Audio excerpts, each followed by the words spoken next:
السلام کو اللہ نے آگ، پانی اور اسی آگ اور جو ہے جن اور اسی طرح سے پرندوں پر اللہ رب العالمین نے حکومت کرنے کا موقع دیا تھا۔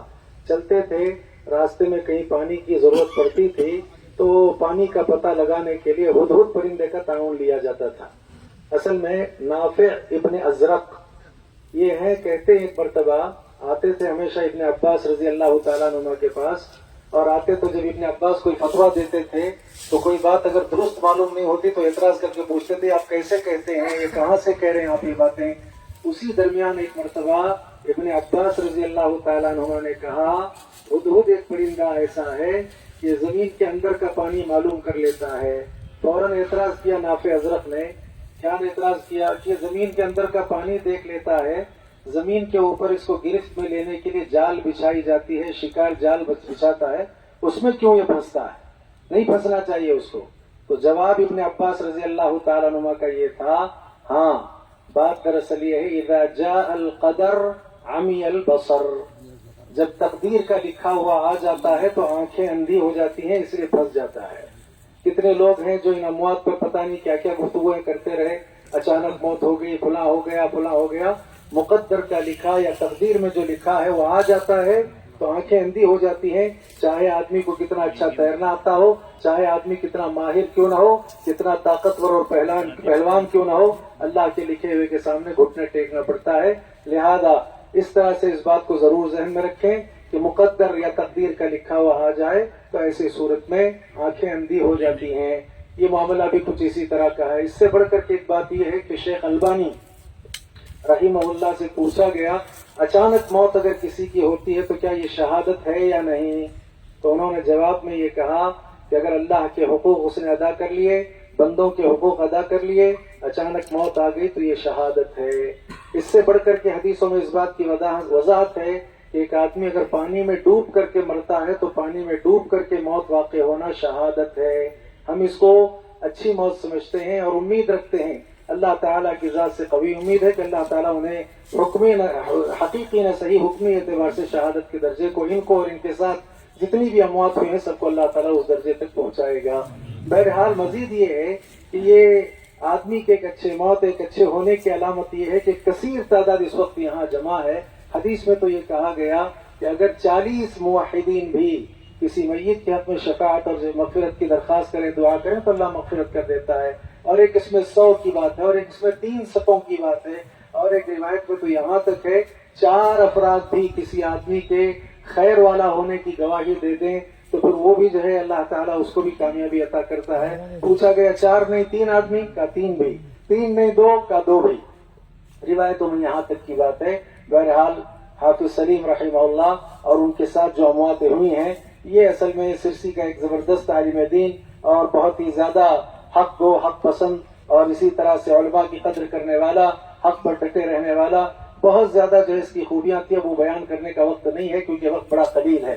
2 اور باتیں یہاں بیان کر کے میں نماز جنازہ کی ادائیگی کا جو ہے معاملہ کروں گا۔ دوسری بات یہ ہے کہ ہم دنیا میں رہتے ہیں، دنیا دارالاسباب ہے، یہ اسباب کی جگہ ہے، کوئی نہ کوئی سبب ہے، کوئی نہ کوئی چیز بنیاد بنتی ہے موت کے لیے۔ میں یہ سمجھتا ہوں کہ ہمارے اس سرسی میں شیخ نعیم الرحمن صاحب کے دونوں صاحبزادوں کے بعد سب سے زیادہ المناک جو حادثہ ہوا ہے یہ حادثہ ہے جس کو کبھی بھلایا نہیں جا سکتا، کبھی فراموش نہیں کیا جا سکتا۔ اور ویسے بھی حافظ سلیم سے بہت سی یادیں ہماری وابستہ ہیں، ہم اتنا جلد بھی ان کو فراموش نہیں کر سکتے۔ بہرحال ان کی قربانیوں کو اللہ قبول کرے۔ دنیا دارالاسباب ہے، یہاں کوئی نہ کوئی سبب ہوتا ہے مرنے کے لیے۔ گئے کہاں؟ یہ پکنک کے نام پر اس مقام پر گئے جس مقام پر جانے کے بعد پتہ چلا ہمیں کہ اس مقام ہی کو بھوت جو ہے پتہ نہیں پوڑی کہتے ہیں، بھوت جو ہے کوئی کچھ کہتے ہیں جی، بھوت گنڈی کہتے ہیں۔ دیکھیے اس بات کو اچھی طرح سے یاد رکھیں، حدیث میں قرینہ موجود ہے۔ کیا قرینہ ہے؟ شیطان بھی اپنا تخت پانی ہی پر بچھاتا ہے اور بچھا کر کے وہ باقاعدہ اپنے چیلوں کو اور اپنے شاگردوں کو سب ہدایات کرتا رہتا ہے، تم یہ کرو، تم یہ کرو، تم نے کیا کیا، تم نے کیا کیا۔ ٹھیک ہے، ایسے مقامات پر جہاں لوگ نہیں جاتے ہیں، ایسے مقامات پر جو غیر معروف ہے، ایسے مقامات جو ویران پڑے ہوئے رہتے ہیں، ان مقامات پر جانا اور ان مقامات پر پہنچنا، ایسے کبھی جو ہے آدمی کو اس طرح کے اقدامات نہیں کرنا چاہیے۔ اور ہمارے یہاں پکنک کا ایک مزاج مسلمانوں میں بڑا عجیب آ گیا ہے جا کر کے مستی کرتے ہیں، جا کر کے وقت ضائع کرتے ہیں، جا کر کے نمازوں کی پابندی نہیں کرتے اور اسی طرح سے پیسہ برباد کرتے ہیں. تو لہذا بسا اوقات تو بس مدارس میں بھی اس کا اہتمام ہوتا ہے، اسکول وغیرہ میں اس کا اہتمام ہوتا ہے. ہم نے دیکھا پچھلے دنوں ہمارے یہاں مسلم گلی کے حوالے سے بھی شور ہنگامہ کے ساتھ جو ہے ان کا آغاز ہے، پتہ نہیں اختتام کیسے ہوگا. لہذا یہ ساری چیزیں یہاں سرپرست جتنے ہیں سب سے میں کہوں گا ہم اپنے بچوں کو ان تعطیلات میں، ان چھٹیوں میں خیر کے کاموں پر لگائیں، خیر کے پروگرام ترتیب دیں، اس میں ان کو جوڑ کر رکھیں. اس طرح کے جو ہے جگہوں پر جانے کرنے سے کوئی فائدہ نہیں ہے، اس سے اجتناب کرنا چاہیے. آخری بات یہ ہے جو لوگ عامل ہیں، علاج معالجہ کرتے ہیں لوگوں کی بیماریوں کا، کہیں جن چھڑا رہے ہیں، کہیں شیطان چھڑا رہے ہیں، فلاں کر رہے ہیں، ان کو بھی علاج کرتے ہوئے اس کا خوب خیال رکھنا چاہیے کہ ظلم و زیادتی علاج کرنے والے پر ہرگز نہ ہونے پائے. ماشاءاللہ یہ حافظ صاحب تھے، آتے تھے 3 دن میں میرے پاس ایک مرتبہ بیٹھتے تھے. شیخ میں نے دیکھیے اس طرح کا معاملہ کیا ہے، مجھے آپ کیا کہتے ہیں، کیسے کروں؟ تو لہذا ان کو درمیان میں ہدایات کی گئی، کئی ہدایات پر عمل کیا انہوں نے اور ہر مرتبہ آ کر کے مشورہ لیتے رہے، کرتے رہے. کبھی ایسا ہوتا ہے کہ جب ہمارے زندہ انسانوں کے سامنے ہم کسی پر ظلم و زیادتی کرتے ہیں تو انتقامی کارروائی ہوتی ہے. یہ الگ بات ہے کہ تقدیر کا لکھا ہوا اپنی جگہ پر ہے. میں نے کہا اسباب کی دنیا میں ہم ہیں تو لہذا ہم کو عبرت بھی حاصل کرنا چاہیے. اس سلسلے میں بہت محتاط انداز سے معاملات کو کرنے کی ضرورت ہے. آخری معاملہ یہ ہے کہ دنیا سے جانے والا جاتا ہے، دنیا میں رہتے ہوئے اس کے لوگوں کے ساتھ کچھ معاملات رہتے ہیں، کچھ لین دین کی چیزیں ہوتی ہیں. اگر کسی کو ان کی طرف سے کچھ پہنچنا ہے یا کسی کو جو ہے ان کے پاس یا ان کے جو ہے ان کو پہنچنا ہے یا ان کے ذریعے کسی کو پہنچنا ہے، رقم کا معاملہ ہو، کسی بھی طرح کے کوئی امور ہوں، ان سارے امور کو پورا کرنے کے لیے، اس کو مکمل کرنے کے لیے ان کے بڑے بھائی کیا نام عبد الواجد صاحب نے ذمہ داری اٹھائی ہے.